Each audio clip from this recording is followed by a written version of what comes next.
하나님의 얼굴을 뵌 것 같습니다. 다시 한번, 당신의 얼굴을 뵈니 하나님의 얼굴을 뵌 것 같습니다. 정말이십니까? 이 인사말은 성경에 나와 있는 인사말입니다. 야곱이 자기 형 에서를 피해서 라반의 집, 삼촌네 있는 라반의 집에 있다가 이제 시간이 되어서 하나님의 명령을 듣고 이제 집으로 가는 때였습니다. 이제 형 에서를 만나야지 되는데 에서가 그의 군대를 끌고서 이삭에게 옵니다. 이삭의 마음이 어떠했을까요? 두렵고 떨었을 것입니다. 그런데 그가 야복 강가에서 하나님께 기도합니다. 하나님께서 함께 해주시지 않으시면 제가 갈 수가 없습니다. 하나님의 도우심이 필요합니다. 하나님의 은혜가 필요합니다. 하나님께 씨름하며 하나님의 도우심을 구했더니 하나님께서 그와 함께 하십니다. 그리고 그의 이름이 바뀌고 그의 삶이 바뀝니다. 그리고 그의 형 에서, 아마 제가 짐작하기로는 살기가 등등한 에서의 얼굴이었을 것입니다. 그런데 그 에서의 얼굴을 보고서 야곱이 했던 첫 마디가 당신의 얼굴을 보니 하나님의 얼굴을 뵙는 것 같습니다. 다시 한번 말씀드리지만 에서의 얼굴이 그렇지 않습니다. 하지만 야곱이 하나님을 만나게 되고 그의 마음이 바뀌게 되었더니 그가 보는 사람이 하나님의 얼굴처럼 보이는 것입니다. 우리 다시 한번 옆에 있는 분 다시 한번 좀 보실까요? 당신의 얼굴을 보니 하나님의 얼굴을 뵙는 것 같습니다. 그런 고백하는 우리 모두가 되기를 원합니다. 오늘 저는 본문 말씀을 가지고 겉옷을 팔아 검을 사라라고 하는 제목으로 같이 은혜를 나누고자 합니다. 겉옷을 팔아 검을 사라입니다. 오늘 본문은 예수님께서 십자가에 못 박히시기 전에 마가의 다락방에서 제자들에게 하신 마지막 당부입니다. 고별 인사입니다. 오늘 본문의 핵심이 되는 한 문장을 꼽으라고 하면 그것은 오늘 제목처럼 겉옷을 팔아 검을 사라입니다. 혹시 여기 교회 많이 오랫동안 다니셨던 분들 중에 이 말씀을 그동안에 들으셨던 분 혹시 계신가요? 이게 정말 예수님께서 하신 말씀인가 이런 생각이 들지 않으시나요? 제가 목사지만 이 말씀을 대할 때, 그리고 말씀을 준비할 때 성경에 이런 말씀이 있었어? 그리고 예수님께서 우리에게 겉옷을 팔아 검을 사라고 말씀하셨어? 제가 말씀을 읽고 준비하면서 이런 말씀이 있었구나, 그렇게 생각하게 되었습니다. 이 구절은 사복음서에서 누가복음에만 기록되어 있습니다. 다른 곳에서는 있지 않고 누가복음에만 있기 때문에 성서학자들 사이에서도 의견이 분분합니다. 이것은 진짜로 있었다는 이야기와 의견과 누가가 창작해서 만들었다고 하는 그런 의견으로 오게 분분합니다. 하지만 이 말씀은 예수님의 죽음을 앞에 두고 그에 따른 위기 상황에서 제자들이 어떻게 준비하고 대비할 것인지를 말하고 있는데 누가복음이 전하고 있는 그 맥락과 같다는 것입니다. 특별히 몇 시간만 지나면 예수님의 십자가의 죽음으로 인해서 급격히 흔들리게 되고 무너지며 흩어질 제자들을 아시기 때문에 예수님께서 제자들에게 하시는 긴박한 당부라는 것입니다.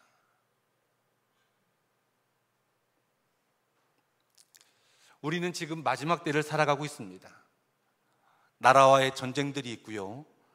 그리고 코로나 팬데믹으로 인해서 우리가 아주 힘든 삶을 살아가고 있고, 그리고 또 물가로 인해서 여러 가지 흔들리는 그런 요인들이 있습니다. 이런 흔들리는 세상 속에서 우리에게 하시는 예수님의 긴박한 메시지가 무엇인지 같이 생각해 보면서 은혜를 나누고자 합니다. 첫 번째로 생각해 보고 싶은 것은 겉옷을 팔아 검을 사라는 말은, 이 명령은 문자 그대로 해석하면 안 된다는 것입니다. 만약에 이 겉옷을 팔아서 검을 사라는 것을 문자적으로 해석하게 된다고 하면 저같이 미국에 살고 있는 사람은 지금 당장이라도 가서 검이 아닌 총을 들고 집에서 문을 걸어 잠그고 있어야 될 것입니다. 보통 검은 폭력이나 무력을 상징합니다. 예수님 당시에 열심당원들이나 민족주의자들은 자신의 정치적인 생각을 관철시키기 위해서 폭력이나 무력을 사용하였습니다. 그 대표적인 사람이 바로 가룟 유다입니다.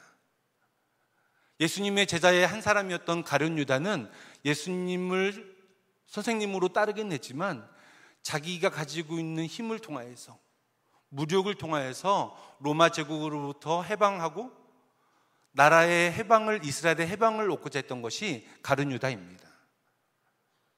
그런데 예수님께서 평화를 요구하시고 영적인 회복을 요구하시는 모습을 보고서 그 가룟 유다가 실망해서 예수님을 은 30냥에 팔아넘겼던 것을 우리가 성경에서 볼 수 있습니다.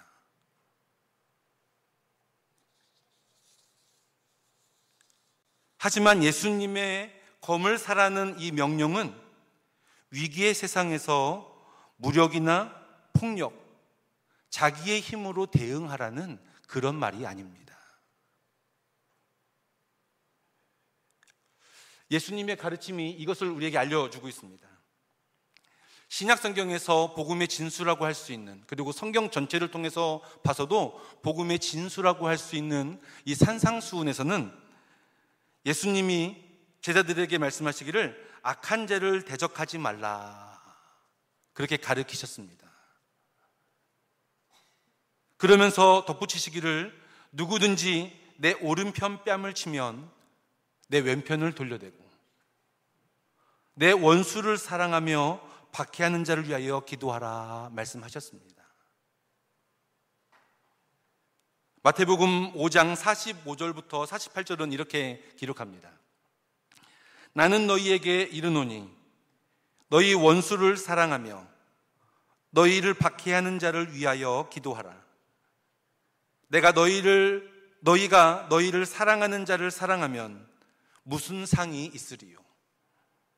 세리도 이와 같이 아니하느냐?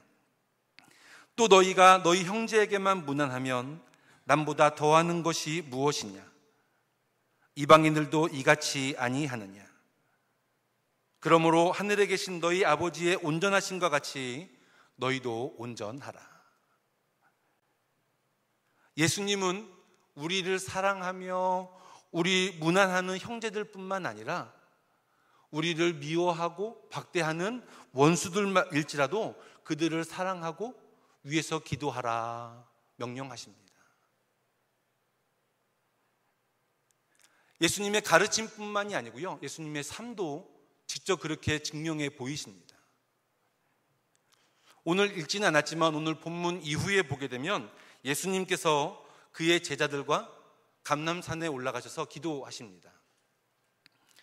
그 감람산에서 기도를 다 마치게 되었을 때에 예수님을 배반한 가룟 유다와 검과 몽치로 무장한 자들이 예수님께 다가옵니다. 그때 베드로가 그 무장한 무리 중에 한 사람인 대제사장 말고의 귀를 칼로 베어버립니다. 짐작하건대 베드로가 자기 자신을 보호하려고 했던 의도있을 수도 있지만 자기가 사랑하는 예수님, 선생님이 잡혀가는 것을 볼 수가 없기 때문에 칼로 베지 않았나 생각합니다. 자신을 위한 것이 아니라 예수님을 위한 것이죠. 그때 예수님께서 보이신, 베드로에게 또한 다른 사람들에게 보이신 반응이 무엇인가요? 대제사장 종 말고의 귀를 집어서 그의 귀에 붙이시고 그를 치료해 주십니다. 그리고 베드로에게 말씀하십니다. 칼 가진 자는 칼로 다 망한다. 마태복음 26장 52절은 이렇게 기록합니다. 이에 예수께서 이르시되 내 칼을 도로 칼집에 꽂으라. 칼을 가지는 자는 다 칼로 망하느니라. 예수님의 가르침과 삶은 무력이나 폭력을 사용하지 않으시고 오히려 그것을 가진 자는, 그것으로 승하려고 하는 자는 그것으로 망한다 말씀하셨습니다. 그렇기 때문에 예수님께서는 자신을 못 받고 조롱하는 자들을 용서해 주시고 그를 은 30냥에 팔았던 가룟 유다를 끝까지 사랑하시는 예수님의 모습을 우리가 확인할 수 있습니다. 예수님의 삶과 가르침은 무력이나 폭력을 사용하는 것이 아님을 우리에게 알려줍니다. 그렇다면 예수님께서 검을 사라는 말씀은, 그런 명령은 무슨 의미일까요? 오늘 본문에서 검을 사라는 의미는 크게 두 가지로 풀이될 수 있습니다. 첫 번째는 오늘 본문에서 직접 언급된 의미입니다. 37절에서 이렇게 기록합니다. 내가 너희에게 말하노니 기록된 바 그는 불법자의 동류로 여김을 받았다 한 말이 내게 이루어져야 하리니 내게 관한 일이 이루어져 감이니라. 조금 말이 어려울 수 있는데요, 예수님께서는 성경에 기록된 예언된 그리스도에 대한 말씀을 성취하기 위해서 이렇게 행하셨다는 것입니다. 예수님이 전혀 그런 의도가 없으시지만 마치 칼을 가지고 있음으로 해서 마치 불법을 행하는 것처럼 보이시지만 진짜로 불법을 행하는 자가 아니라 하나님의 말씀을 이루기 위해서 어려움을 당하시고 고난을 당하시고 핍박을 당하신다는 의미입니다. 실제로 예수님께서 겉옷을 팔아 옷을 사라고 말씀하였을 때 제자들이 이렇게 대답합니다. 주여 보소서, 여기 검이 둘 있나이다. 예수님께서 그거에 대해서 뭐라고 말씀하지 않으십니다. 왜냐하면 그것이 바로 예수님께서 그 성경을 이루어 가시는 그 분명한 뜻이 있기 때문에 그렇습니다. 여러분에게 한번 좀 물어보고 싶습니다. 상식적으로 생각했을 때 검과 몽치를 가지고 무장한 자들이 무장해서 오는 사람들을 칼 두 개로 대항할 수 있을까요? 대답이 없으시네요. 대항할 수 있을까요? 이게 상대가 되지 않습니다. 물론 예수님께서 칼 두 개가 없으셔도 그 능력으로 다 해결하실 수 있으십니다. 예수님께서 이 검을 가지라고 하는 이 말은 무력이나 폭력으로 다가올 위험이나 위기를 극복하겠다고 하는 그 말이 아니라 하나님의 뜻이거든 내가 그 어려움도 감내하겠다고 하는 그 뜻이 있음을 우리가 확인할 수 있습니다.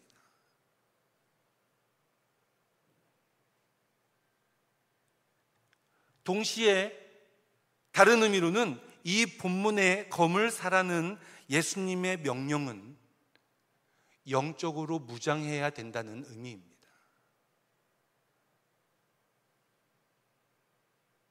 예수님께서 검을 사라고 명령하셨을 때 제자들이 대답합니다.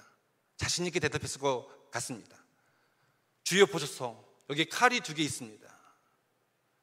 예수님께서 하시는 대답은 족하다. 이 족하다가 하는 의미하는 것이 내가 그렇게 얘기했는데 아직까지도 그걸 문자적으로 해석하느냐? 내가 더 이상 너에게 이렇게 말로 하는 것이 아니라 직접 몸소 그것을 보여주겠다.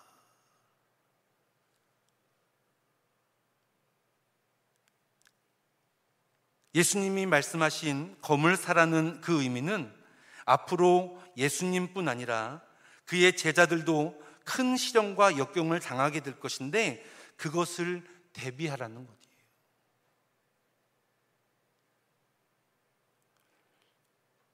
오늘 본문에 저희가 읽진 않았지만 그 위에 지금 35절인데요. 31절에 보게 되면 예수님이 베드로에게 이렇게 이야기하십니다.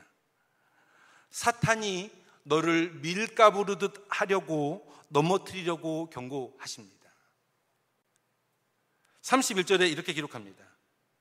시몬아 시몬아 보라 사단이 밀가부르듯 하려고 너희를 청구하였으나 그러나 내가 너를 위하여 내 믿음이 떨어지지 않기를 기도하였으니 너는 돌이킨 후에 내 형제를 굳게 하라.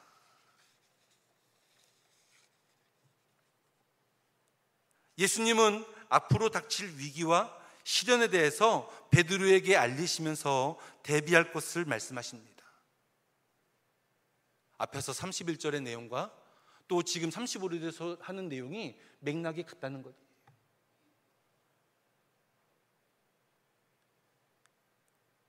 이 명령은, 이 당부는 이제는 단어로 시작하고 있습니다. 이전까지는 아주 미숙한 존재로서 그들이 예수님이 다 해결해 주셨어야지 됐습니다. 전도를 나갈 때도 그들이 아무것도 없지만 가지고 가지 말라고 말씀하셨는데 예수님께서 다 해주셨습니다. 그런데 이제는 너희가 지금까지 신앙생활을 어떻게 했는지 뭐 여러 가지 상황이 있을 수 있겠지만 그리고 부족함이 있을 수 있겠지만 지금부터는 무장하고 준비하고 영적으로 깨어 있을 것을 당부하는 것입니다.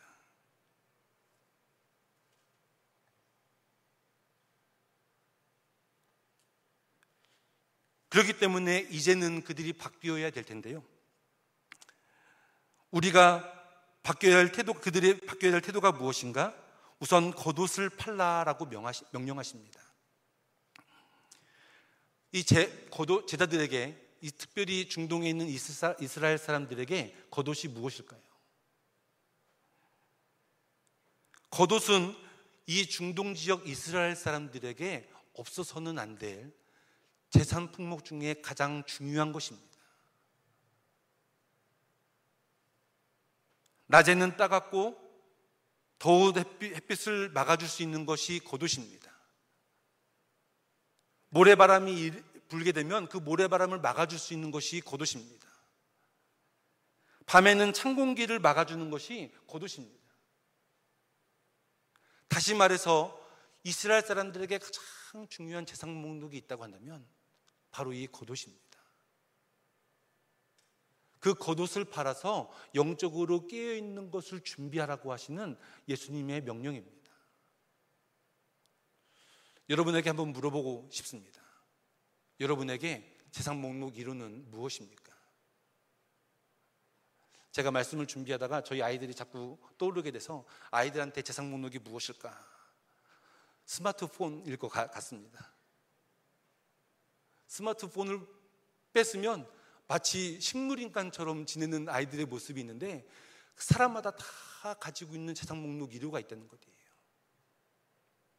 근데 그것을 팔아서라도 깨어서 영적으로 준비하고 대비해야 될 것을 우리에게 알려주는 것입니다. 그러면 검은 무엇일까요? 여기서 말하는 검은 상대방을 공격하고 살상하는 무기가 아닙니다. 예수님 당시에는 칼을 크게 두 종류로 두었습니다. 하나는 아주 긴 칼이어서 상대방을 해하는 칼입니다. 다른 하나는 조그만한 단도여서 자신을 보호하는 것입니다. 마치 조선시대의 여인들이 자신의 몸을 보호하기 위해서 지니고 있었던 호신용 칼과 같은 그런 용도입니다.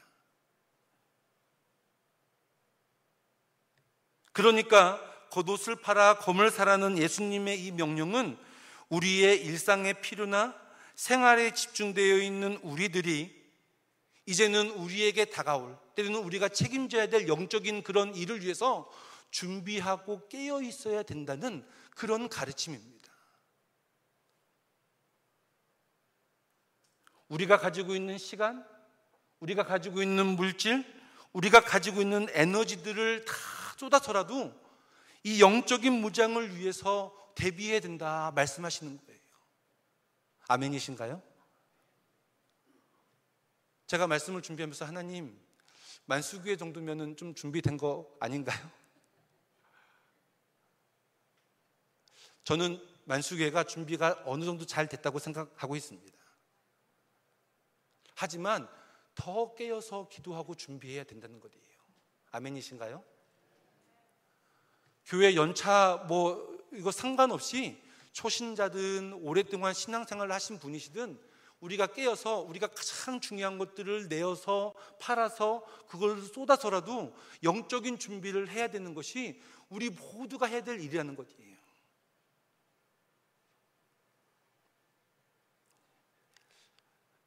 제가 섬기고 있는 교회에서는 지금 매주일 요한계시록에 나오는 소아시아 7교회에 대해서 배우고 있습니다.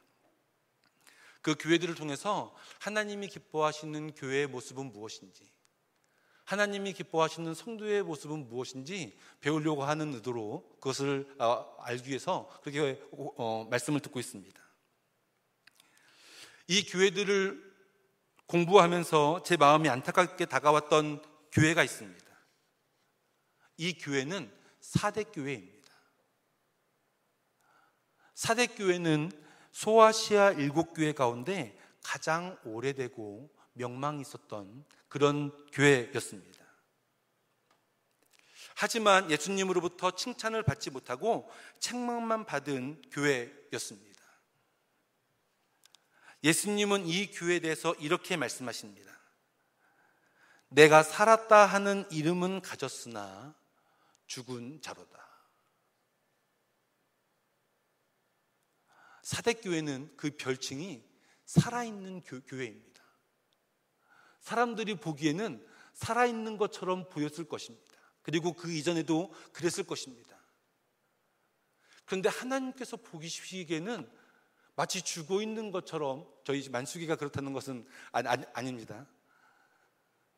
그런 모습 가운데 있다는 것이에요. 제가 이 말씀을 이제 공부하고 또한 말씀을 나누면서 그것이 저희 교회에게 하시는 말씀이 아닐까 고민을 많이 했습니다. 여러분에게 한번 물어보고 싶습니다. 예수님께서 만수교회에서 편지를 보내시고 이 만수교회를 평가하신다면 어떻게 평가하실까요?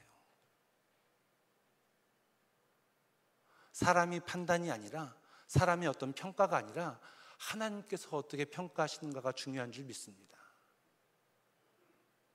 하나님께서 너희는 깨어있다, 너희는 참으로 준비되어 있다, 그렇게 인정받고 칭찬받을 수 있는 우리 모두가 되기를 소망합니다. 이 사대교회를 향한 메시지는 오늘 제자들에게 주신 메시지와 동일합니다. 그리스도를 따르는 자들에게 영적인 위기, 대적의 공격이 더 흉악해질 텐데 그때를 우리가 기억하면서, 그리고 그때뿐만 아니라 영적인 전쟁을 하면서 하나님의 뜻을 이루기 위해서 깨어있으라 말씀하시는 거예요.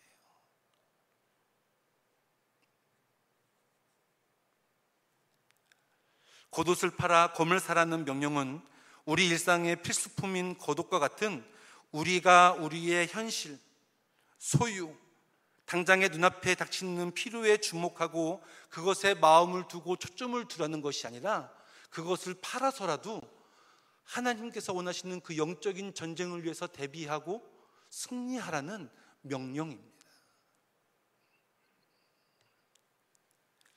이제 코로나가 한풀 꺾이면서 모임들이 활발해지고 활기를 띠고 있습니다. 이때에 여러분들의 관심과 초점은 어디에 있습니까? 제가 여기 지금 휴가차 2주 동안 휴가차 한국에 와 있습니다.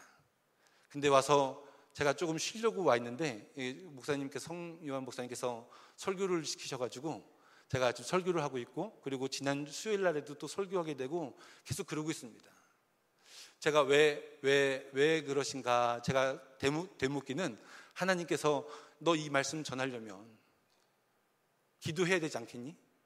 그러시는 것 같습니다. 다들 바쁘시고 그러실 텐데 그 바쁜 것이 중요하지만, 그리고 필요하지만, 우리에게 더 중요한 것이 영적으로 깨어있는 것이 우리에게 더 필요하다 말씀하십니다.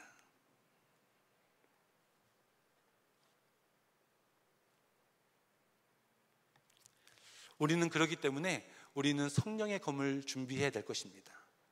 말씀의 검을 준비해야 될 것입니다. 영적으로 무장해서 승리할 수 있는 것은 말씀밖에 없기 때문에 그렇습니다. 제가 말씀에 이제 좀 정리하다가 갑자기 이런 생각이 떠오르게 되었습니다. 예전에 아버님께서 종종 하시던 말씀인데, 성경 모르고 예수 믿는 거 기적 중에 기적이라. 성경 모르고서 예수 믿는 것도 기적이고요, 성경 모르고서 영적으로 승리할 수 없다는 것을 잊지 말아야 될 것입니다. 말씀으로 무장해서 말씀을 가지고 우리가 나가게 될 때에 그때 우리가 승리할 줄 믿습니다. 동시에 우리는 기도로 무장해야 될 것입니다. 우리가 기도로 무장해야 될 이유는 그 기도가 체질이 되게 될 때에 비로소 말씀을 사용할 수 있기 때문에 그렇습니다. 우리가 알고 있는 것처럼 예수님은 하나님의 아들이시고 하나님이시기 때문에 기도하실 필요가 없으십니다. 하나님이시기 때문에 그 기도의 능력을 항상 가지고 계신 분이기 때문에 기도하실 이유도 필요도 없으십니다.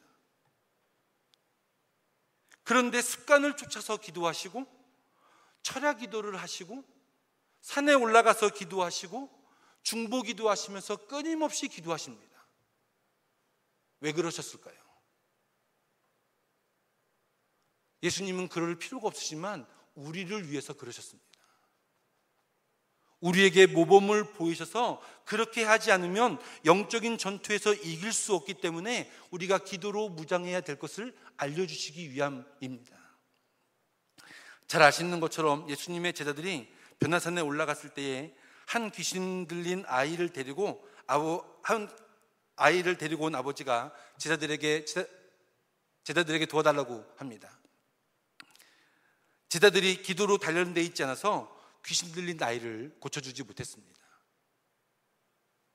예수님께서는 제자들을 가르치시면서 기도 외에는 이런 유가 나갈 수 없다고 하셨습니다. 말씀을 듣고 3년 동안 그들이 가르침을 받았지만 정작 그것을 사용할 수 있는 것은 기도할 때 비로소 그 능력을 내볼 수 있다는 것입니다.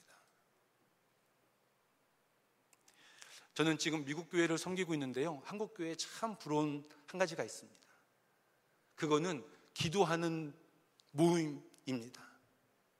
중보 기도하고 끊임없이 기도하는 그런 모임이 있는 것이 참 부럽습니다.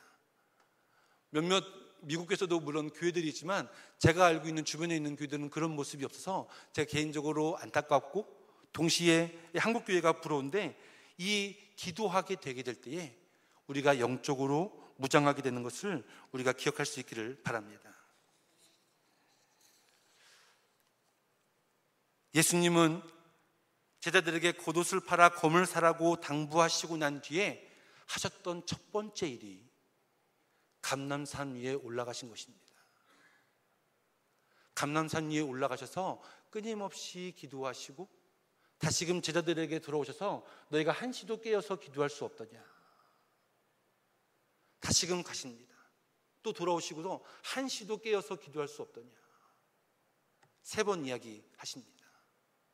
너무나 진부한 얘기일지는 모르겠지만 우리가 그것을 준비하게 되고 깨어서 기도하는 일이 필요하다는 것을 우리가 기억할 수 있기를 바랍니다.